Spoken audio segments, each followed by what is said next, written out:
Hello বন্ধুরা, আজ আমরা এই ভিডিওতে তুলে ধরবো পশ্চিমবঙ্গের সমস্ত মুখ্যমন্ত্রীর তালিকা, তাদের মেয়াদ এবং তাদের পার্টির নাম। তো পশ্চিমবঙ্গের প্রথম মুখ্যমন্ত্রীর নাম হচ্ছে প্রফুল্ল চন্দ্র ঘোষ। তিনি ছিলেন 3 জুলাই 1947 থেকে 14 আগস্ট 1947। মেয়াদ ছিল মাত্র 42 দিন। তো প্রফুল্ল চন্দ্র ঘোষের পার্টির নাম ছিল Indian national Congress. Indian national Congress. তারপর ছিলেন প্রফুল্ল চন্দ্র ঘোষ 15 আগস্ট 1947 থেকে 22 জানুয়ারি 1948। মেয়াদ ছিল 160 দিন। প্রফুল্ল চন্দ্র ঘোষের পার্টির নাম ছিল সর্বভারতীয় জাতীয় কংগ্রেস বা ইন্ডিয়ান ন্যাশনাল কংগ্রেস। এরপর হচ্ছে ডক্টর বিধানচন্দ্র রায়। 23 জানুয়ারি 1948 থেকে 25 জানুয়ারি 1950। তার মেয়াদ ছিল 2 বছর 2 দিন। তিনিও ছিলেন ভারতীয় জাতীয় কংগ্রেস থেকে। তার পার্টির নাম ভারতীয় জাতীয় কংগ্রেস। তারপর হচ্ছে ডক্টর বিধানচন্দ্র রায় 26 জানুয়ারি 1950 থেকে 30 মার্চ 1952। মেয়াদ ছিল 2 বছর 2 মাস 4 দিন। তার পার্টির নাম ছিল সর্বভারতীয় কংগ্রেস বা ইন্ডিয়ান ন্যাশনাল কংগ্রেস। এর পরের বছর ছিল ডক্টর বিধানচন্দ্র রায় 31 মার্চ 1952 থেকে 5 এপ্রিল 1957। মেয়াদ ছিল 5 বছর। তিনি বউবাজার বিধানসভা থেকে জয়ী হয়েছিল। তার পার্টির নাম ছিল ভারতীয় জাতীয় কংগ্রেস। ডক্টর বিধানচন্দ্র রায় বউবাজার বিধানসভা থেকে জয়ী হয়েছিল। তার পার্টির নাম সর্বভারতীয় জাতীয় কংগ্রেস। এরপর হচ্ছে ডক্টর বিধানচন্দ্র রায় 6 এপ্রিল 1957 থেকে 2 এপ্রিল 1962। মেয়াদ ছিল 5 বছর। তিনি বউবাজার বিধানসভা থেকে জয়ী হয়েছিল। তার পার্টির নাম সর্বভারতীয় জাতীয় কংগ্রেস। ডক্টর বিধানচন্দ্র রায়, তার পার্টির নাম সর্বভারতীয় জাতীয় কংগ্রেস। ফের ডক্টর বিধানচন্দ্র রায় 3 এপ্রিল 1962 থেকে 1 জুলাই 1962। মেয়াদ ছিল মাত্র 1 মাস 8 দিন। তিনি চৌরঙ্গী বিধানসভা থেকে জয়ী হয়েছিল। তার পার্টির নাম কিন্তু সর্বভারতীয় জাতীয় কংগ্রেস। ডক্টর বিধানচন্দ্র রায়, তার পার্টির নাম ছিল সর্বভারতীয় জাতীয় কংগ্রেস। তিনি চৌরঙ্গী বিধানসভা থেকে জয়ী হয়েছিলেন। এরপর হচ্ছে প্রফুল্ল চন্দ্র সেন 19 জুলাই 1962 থেকে 28 ফেব্রুয়ারি 1967। মেয়াদ ছিল 4 বছর 239 দিন। তিনি বিধানসভা আরামবাগ পূর্ব থেকে জয়ী হয়েছিলেন। তার পার্টির নাম ছিল ভারতীয় জাতীয় কংগ্রেস। প্রফুল্ল চন্দ্র সেন, তার পার্টির নাম ছিল সর্বভারতীয় জাতীয় কংগ্রেস। এরপর হচ্ছে অজয় কুমার মুখোপাধ্যায় মুখ্যমন্ত্রী পদে বসেন। তিনি ছিলেন 1 মার্চ 1967 থেকে 21 নভেম্বর 1967। মেয়াদ ছিল 265 দিন। তিনি পদে ছিলেন। তিনি তমলুক বিধানসভা থেকে জয়ী হয়েছিল। তার পার্টির নাম ছিল বাংলা কংগ্রেস। অজয় কুমার মুখোপাধ্যায়, তার পার্টির নাম ছিল বাংলা কংগ্রেস। ফের বসেন প্রফুল্ল চন্দ্র ঘোষ ফের মুখ্যমন্ত্রী পদে বসেন 21 নভেম্বর 1967 থেকে 19 ফেব্রুয়ারি 1968। মেয়াদ মাত্র 90 দিন। তিনি 90 দিন মাত্র মুখ্যমন্ত্রী পদে ছিলেন। তিনি ঝাড়গ্রাম বিধানসভা থেকে নির্দল প্রার্থী থেকে জয়ী হয়েছিল। তারপর রাজ্যে ফের রাষ্ট্রপতি শাসন চালু হয়। 20 ফেব্রুয়ারি 1968 থেকে 25 ফেব্রুয়ারি 1969। মেয়াদ 1 বছর 5 দিন। মোট 1 বছর 5 দিন রাজ্যে রাষ্ট্রপতি শাসন চলে। রাজ্যে ফের রাষ্ট্রপতি শাসনের মেয়াদ ছিল 1 বছর 5 দিন। তারপর ফের অজয় কুমার মুখোপাধ্যায় ফের মুখ্যমন্ত্রী পদে বসেন 25 ফেব্রুয়ারি 1969 থেকে 16 মার্চ 1970। মেয়াদ ছিল 1 বছর 19 দিন। তমলুক বিধানসভা থেকে তিনি জয়ী হয়েছিলেন। তার পার্টির নাম বাংলা কংগ্রেস।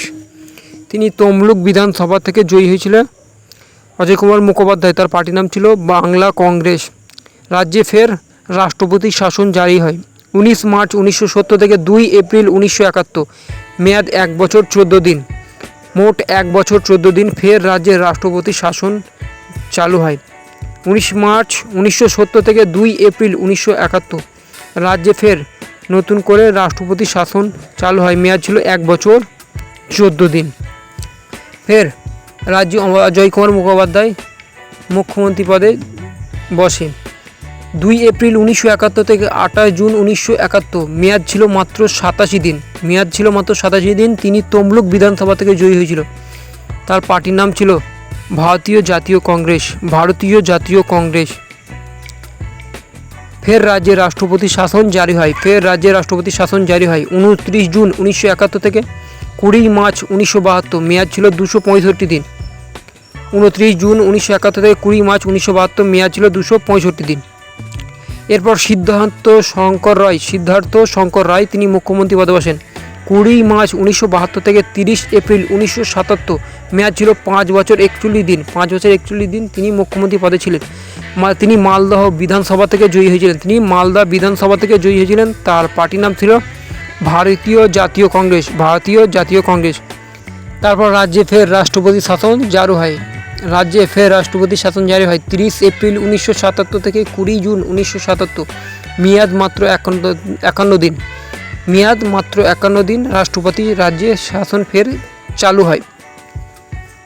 তারপর রাজ্যে মুখ্যমন্ত্রী পদে বসেন জ্যোতি বসু। ফের বসেন জ্যোতি বসু। 21 মার্চ 1977 থেকে 23 মে 1982, মেয়াদ ছিল 5 বছর। তিনি সাতগেছিয়া বিধানসভা থেকে জয়ী হয়েছিল। তার পার্টির নাম ছিল সিপিআইএম। ফের জ্যোতি বসু মুখ্যমন্ত্রী পদে বসে। 24 মে 1982 থেকে 29 মার্চ 1987, মেয়াদ 5 বছর। সাতগেছিয়া বিধানসভা থেকে তিনি ফের জয়ী হয়ে মুখ্যমন্ত্রী পদে বসেন। তার পার্টির নাম ছিল সিপিআইএম। জ্যোতি বসুর পার্টির নাম ছিল সিপিআইএম। তারপর ফের মুখ্যমন্ত্রী পদে বসেন জ্যোতি বসু। 30 মার্চ 1987 থেকে 18 জুন 1991, মেয়াদ ছিল 4 বছর 78 দিন। তিনি সাতগেছিয়া বিধানসভা থেকে জয়ী হয়েছিল। তার পার্টির নাম সিপিআইএম। তারপর এবার মুখ্যমন্ত্রী পদে বসে জ্যোতি বসু। 19 জুন 1991 থেকে 15 মে 1996, মেয়াদ ছিল 5 বছর। তিনি সাতগেছিয়া বিধানসভা থেকে জয়ী হয়েছিল। তার পার্টির নাম ছিল সিপিআইএম। ফের পরবর্তীকালে মুখ্যমন্ত্রী পদে বসেন জ্যোতি বসু। 16 মে 1996 থেকে 5 নভেম্বর 2000, মেয়াদ ছিল 4 বছর 170 দিন। তিনি সাতগেছিয়া বিধানসভা থেকে জয়ী হয়েছিল। তার পার্টির নাম সিপিআইএম। এরপর মুখ্যমন্ত্রী পদে বসে বুদ্ধদেব ভট্টাচার্য। 6 নভেম্বর 2000 থেকে 14 মে 2001, মেয়াদ ছিল মাত্র 190 দিন। তিনি যাদবপুর বিধানসভা থেকে জয়ী হয়েছিল। তার পার্টির নাম সিপিআইএম। তার পরবর্তীকালে ফের বুদ্ধদেব ভট্টাচার্য মুখ্যমন্ত্রী পদে বসেন। 15 মে 2001 থেকে 17 মে 2006, মেয়াদ ছিল মাত্র 5 বছর। তিনি যাদবপুর বিধানসভা থেকে জয়ী হয়েছিল। তার পার্টির নাম ছিল সিপিআইএম। এর পরবর্তীকালেও বুদ্ধদেব ভট্টাচার্য তিনি মুখ্যমন্ত্রী পদে বসেন। এর পরবর্তীকালেও ফের মুখ্যমন্ত্রী পদে বসেন বুদ্ধদেব ভট্টাচার্য। 18 মে 2006 থেকে 13 মে 2011, মেয়াদ ছিল 5 বছর। তিনি যাদবপুর বিধানসভা থেকে জয়ী হয়েছিল। তার পার্টির নাম ছিল সিপিআইএম। এরপরে মুখ্যমন্ত্রী পদে বসেন মমতা ব্যানার্জি। 20 মে 2011 সালে থেকে 25 মে 2016, মেয়াদ ছিল 5 বছর। তিনি ভবানীপুর বিধানসভা থেকে জয়ী হয়েছিল। তার পার্টির নাম তৃণমূল কংগ্রেস। তার পরবর্তীকালেও মুখ্যমন্ত্রী পদে বসেন মমতা ব্যানার্জি। 26 মে 2016 থেকে 2 মে 2021, মেয়াদ ছিল 5 বছর। তিনি ভবানীপুর বিধানসভা থেকে ফের নবনির্বাচিত হয়ে মুখ্যমন্ত্রী পদে বসেন। তার পার্টির নাম ছিল তৃণমূল কংগ্রেস বা টিএমসি। ফের মুখ্যমন্ত্রী পদে বসেন মমতা ব্যানার্জি। 5 মে 2021 থেকে বর্তমানে অবস্থিত। মেয়াদ 5 বছর। ভবানীপুর বিধানসভা থেকে তিনি জয়ী হয়েছিল। তার পার্টির নাম তৃণমূল কংগ্রেস। তিনি ভবানীপুর বিধানসভা থেকে জয়ী হয়েছিল। তার পার্টির নাম তৃণমূল কংগ্রেস বা টিএমসি। আর এরকম ধরনের রাজনীতি বিষয়ক খবর পেতে চ্যানেলটিকে অবশ্যই সাবস্ক্রাইব করে নিয়ে পাশে থাকা বেল আইকনটি বাজিয়ে দেবেন সবার আগে খবরগুলো পাওয়ার জন্য।